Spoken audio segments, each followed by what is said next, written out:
이슈 분석 시간입니다. 지난 금요일이었죠. 9월 고용 통계, 우려했던 취업자 마이너스 사태는 일어나지 않았습니다.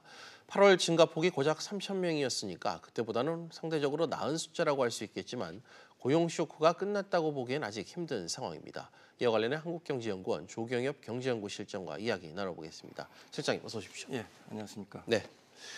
재난 수준의 고용 쇼크를 이어가던 지난 7, 8월 취업자 수가 석 달 만에 소폭 좀 반등을 했습니다.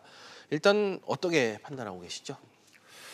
예, 그 마이너스 고용은 간신히 면했지만 예. 7월에 이제 5천 명, 8월에 3천 명에 이어서 이제 세 번째로 이제 낮은 증가고요. 예. 그다음에 이제 4만 5천 명도 이제 추석 연휴에 따른 일시적인 반등이지. 이거를 이제 고용 개선의 징후로 보기에는 이제 수치도 이제 너무 낮다고 생각을 합니다. 예.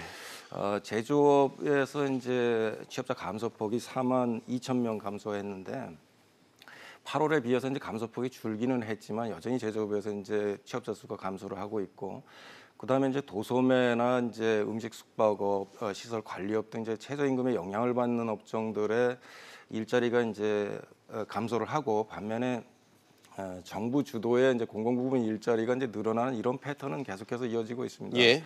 그러다 보니까 이제 농림업, 공공부문의 일자리를 제외하면 민간의 일자리는 이제 17만 2천 개나 지금 감소를 했습니다. 그래서 이제 민간 부분의 고용 창출 여력이 약화되는 이제 고용 시장의 취약성은 여전히 지속된다고 볼 수가 있고요. 그리고 이제 9개월 연속 실업자가 이제 100만 명이 넘는 이러한 이제 현상이 이제 외환위기 이후에 이제 처음이 나타나고 있고, 그다음에 실업률도 이제 3.6%로 13년 만에 최고를 기록을 하고 있습니다. 예. 고용률도 이제 8개월째 계속해서 하락을 하고 있는데 이것도 금융위기 이후의 최장 기간이라고 네. 할 수가 있습니다. 이렇게 보면 모든 측면에서 우리나라 고용이 이제 개선되기보다는 오히려 좀 악화되는 쪽으로 가고 있지 않나 하는 생각이 들고 있습니다. 알겠습니다. 석 달 만에 반등은 했지만 여전히 유의미한 해석은 하긴 이르다. 이런 평가를 내놓으신 것 같습니다. 청와대는 고용의 양은 여전히 우려되지만 질은 개선되고 있다. 이런 입장인데 이 부분에 대해서는 동의를 좀 하십니까?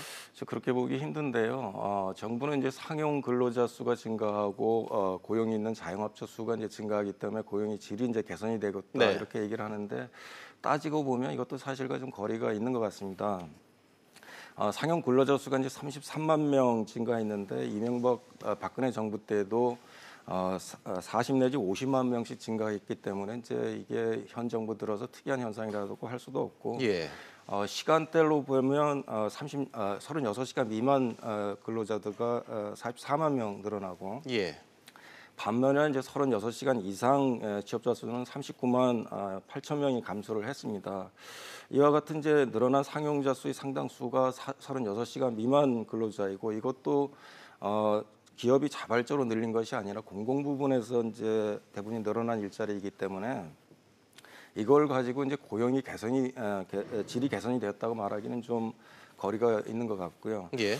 그리고 고용 있는 자영업자 수도 증가도 이제 일자리 안정자금을 받기 위해서 무급 가족 종사자나 이전에는 이제 4대 보험 가입을 피하기 위해서 이제 미등록했던 종업원을 이제 고용 신고를 함으로써 늘어나는 측면이 강하기 때문에 예. 이것도 이제 고용의 질 개선과는 좀 거리가 있는 상황입니다. 그리고 이제 65세 이상의 고령층의 취업자가 증가한 반면에 생산 가능 인구의 취업자 수는 이제 감소를 하고 있고, 특히 우리나라의 이제 중추적인 역할을 하는 3, 40대의 연령대 이제 취업자 수가 감소를 하고 있습니다. 그리고 그러다 보니까 이제 고용의 질이 좋아졌다고 하는 이런 주장들이 조금 억지스러운 측면이 좀 있다고 네. 할 수가 있습니다. 알겠습니다. 고용 상황이 이렇게 녹록지 않다 보니까 10개월 연속으로 이어졌었던 우리 경제가 회복세라고 판단했었던 정부가 입장을 이달 들어 바꿨습니다. 지난 12일이었죠. 최근 경제동향, 그린북 동향에서 회복세라는 표현이 좀 빠졌습니다. 이 경기 회복 판단을 사실상 철회했다. 이렇게 좀 해석해야 될까요? 예, 이제 우리 경제가 침체 국면에 진입하고 예. 있다는 이제 경고음은 이제 올 초부터 이제 줄곧 이어졌던 내용인데요. 정부만 경기 회복세를 고집해 오다가 이제 이번에 이제 철회를 한 건데요. 예. 정부가 이제 10개월간 이제 연속 낙관적 전망을 이제 유지한 데는 정책 실패를 가리기 위한 의도가 아닌가 하는 생각이 듭니다. 현 정부의 이제 소득주도 성장 정책이 정부 기대와 이제 다른 결과를 보이자 청와대와 이제 정부가 상당히 이제 초조감을 보이고 있는 것 같은데요. 이러한 초조감이 최저임금 긍정효과 90%라는 이제 통계를 편의적으로 해석을 하고 현실을 왜곡하는 일까지 초래하지 않았습니까? 예. 이러한 맥락에서 이제 경기 회복이라는 표현을 줄곧 유지한 것도 정책 실패를 이제 시인하고 수정하기는 이제 꺼리기 때문에 이렇다고 생각을 하고요. 예. 이번 경기 회복을 처리하면서도 이제 수출과 소비는 이제 견조하다고 이제 얘기를 하고 있는데 여전히 현실 진단에 문제가 있지 않나 하는 생각이 듭니다. 우리나라 이제 수출을 주도한 반도체도 가격이 하락하면서 이제 고점을 지났다는 평가가 이제 우세를 하고 고용 지표가 악화되면서 소비도 이제 조만간 증가 추세가 이제 꺾일 거로 보입니다. 그리고 대외적인 리스크가 이제 이런 네. 것들을 고려를 한다면 아직도 이제 우리 정부가 너무 낙관적으로 전망을 하고 있고 이러다 보면 이제 정책을 수정할 수 있는 시기를 놓치지 않을까 하는 우려감이 듭니다. 알겠습니다. 이런 가운데 정부는 단기 일자리를 늘리는 것을 중심으로 하는 고용 대책을 조만간 내놓겠다고 밝혔습니다.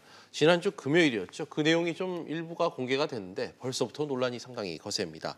취업난을 겪는 30대에서 이 50대, 방금 말씀하셨던 경제의 허리라고 할 수 있는 계층의 체험형 인턴을 대안으로 지금 내놨어요. 예, 그 아무리 고용 사정이 안 좋고 급하다고 해도 이런 대책을 내놓는 건 정말 실망스럽다고 할 수가 네. 있습니다. 최저임금과 근로시간 단축 등 이제 문제의 원인이 되는 것은 놔두고 엉뚱한 데서 자꾸 이제 해법을 찾지 않나 하는 생각이 들고 있는데 예. 체험형 인턴은 이제 체험 기간이 1개월 내지 이제 5개월 정도로 단기 일자리로서 예산망 축내다가 이제 시간이 지나면 사라져 버리기 때문에 원발의 이제 오줌 누기 식사 정책이라고 할 수가 있습니다. 현 정부 들어 이제 원인 진단도 그렇고 대책도 이제 엉뚱한 데서 찾는 현상이 유난히 심하게 나타나고 있는데요. 그러다 보니까 정부 정책 능력에 대해 이제 의심하는 국민들이 늘어나고 있고 예.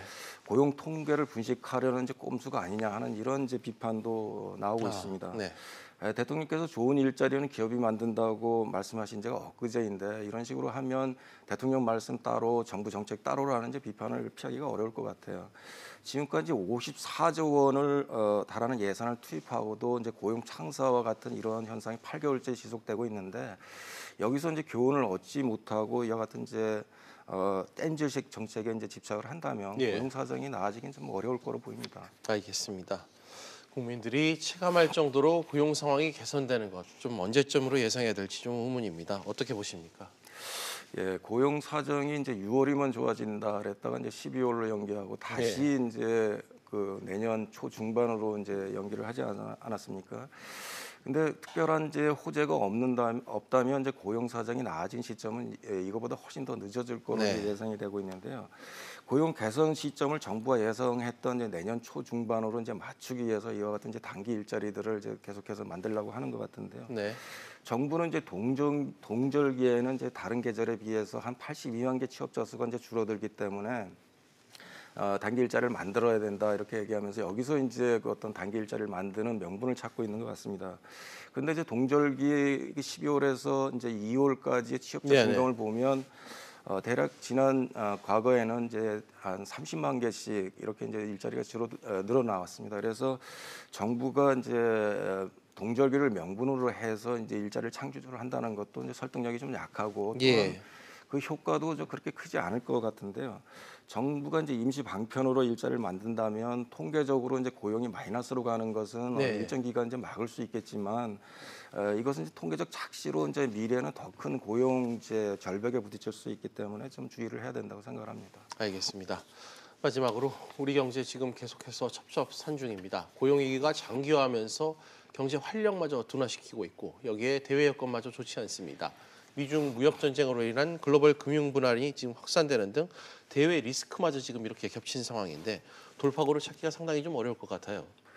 예, 사면 초과라는 말이 우리 경제를 두고 하는 말이라 할 정도로 네네. 모든 경제 지표가 경쟁이라도 하듯이 이제 기록을 가로치고 있는데요. 고용, 소득 분배, 성장 이러한 지표가 이제 외환 위기 또는 이제 글로벌 금융 위기 최악이라 이런 이제 얘기들이 나오고 있습니다. 여기에 이제 앵커께서 말씀하셨던 이제 대외적 리스크까지 커지고 있기 때문에 네. 우리 경제가 위기라고 해도 이제 과언이 아니라고 생각을 합니다. 근데 이제 대외적인 리스크는 우리가 이제 컨트롤할 수 없는 요인이긴 맞지만 그렇지만 우리 경제의 펀디멘털이 튼튼하고 올바른 정책과 이제 예. 제도를 유지한다면 그 대외적 리스크의 영향을 최소화할 수 있고 얼마든지 극복할 수 있는 요인이지만 문제는 이제 우리나라 정부 정책이 경제의 펀디멘털을 약화시키고 있고 대외적 리스크에 좀 취약한 구조로 네. 만들고 있는 게 이제 문제라고 생각을 합니다. 소득 주도 성장 정책이나 이제 공정 경제와 같은 것들을 너무 이제 과도하게 추진을 하다 보면 정부가 기대하는 이제 선순환 구조가 아니라 현재와 예. 같은 악순환이 나타난다고 몇 번 많은 사람들이 지적을 해왔고요. 그래서 이제 정책 수정을 해서 이제 투자가 활발히 일어나고 기업가 정신이 창궐하는 이런 환경을 만들지 못한다면 일본의 이제 잃어버린 20년이 남의 일이 아닐 거라고 생각을 합니다. 그래서 그 잘못된 정책을 수정하는 데서부터 이제 돌파구를 찾아야 된다고 생각을 합니다. 알겠습니다.